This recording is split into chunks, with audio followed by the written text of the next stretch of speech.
Eureka! Nous allons voir ensemble comment changer un carreau de carrelage mural.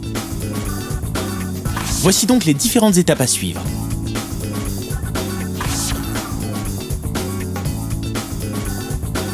Commençons par les outils.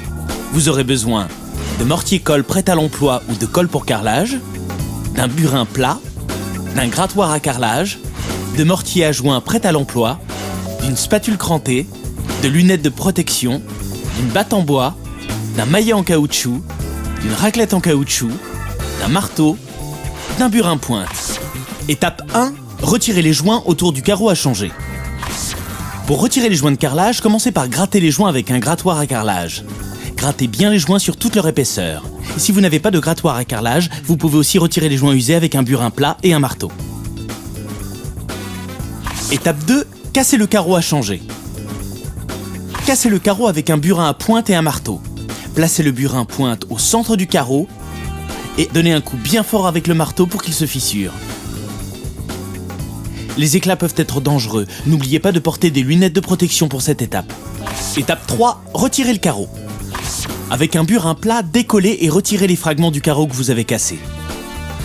Une fois les morceaux retirés, grattez les éventuels résidus de mortier-colle avec le burin plat. Et pour finir, nettoyez l'emplacement avec une brosse, puis passez une éponge humide pour enlever les dernières traces de poussière et permettre au mortier-colle de mieux adhérer. Étape 4, encollez le nouveau carreau. Posez le mortier-colle au centre du carreau. Répartissez le mortier-colle sur le carreau sans l'enduire complètement. Répartissez le mortier-colle avec la spatule et faites des stries. Étape 5, posez le carreau. Posez le carreau dans son emplacement en respectant l'écart prévu pour les joints de carrelage. Appuyez doucement pour le coller sans trop l'enfoncer pour le mettre au même niveau que le reste du carrelage. Nettoyez les éventuelles traces de mortier-colle sur carrelage avec une éponge humide et laissez sécher. Étape 6, faites les joints de carrelage. Remplissez les joints de mortier-joint en effectuant des mouvements en biais avec une raclette en caoutchouc, puis lissez avec la raclette ou avec votre doigt, en passant le long des joints. Une fois que le mortier à joint commence à prendre, en général après 1 ou 2 heures, nettoyez les traces sur les carreaux à l'aide d'une éponge humide. Attention par contre à ne pas appuyer sur les joints.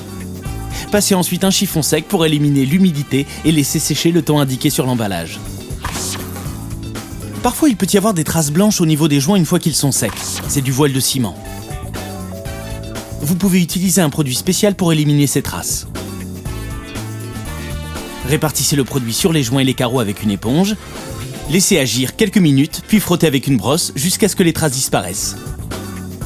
Vous pouvez aussi faire disparaître les traces avec de l'acide chlorhydrique. Mais il faudra porter des gants ménagers et des lunettes de protection. Mélangez l'eau et l'acide, un quart d'acide chlorhydrique pour 3 quarts d'eau. Et attention, il faut toujours verser l'acide dans l'eau et non l'inverse. Trempez une brosse dans le mélange et frottez les carreaux et les joints jusqu'à ce que les traces disparaissent. Une fois que vous avez éliminé les traces, rincez le carrelage à l'eau claire. Voilà, vous savez tout. Maintenant, c'est à vous de jouer. Sur Eureka.fr, vos questions sont entre de bonnes mains.